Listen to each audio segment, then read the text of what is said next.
Welcome to the Rim Break Rodeo. We hope this video helps. In this video, I will show how to create a Yahoo Finance account.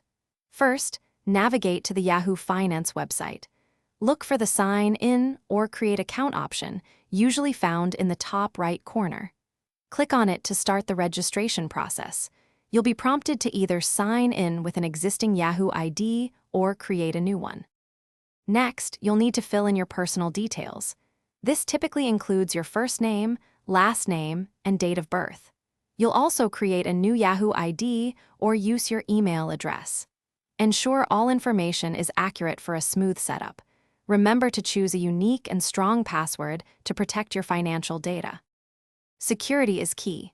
When creating your password, aim for a combination of uppercase and lowercase letters, numbers, and symbols.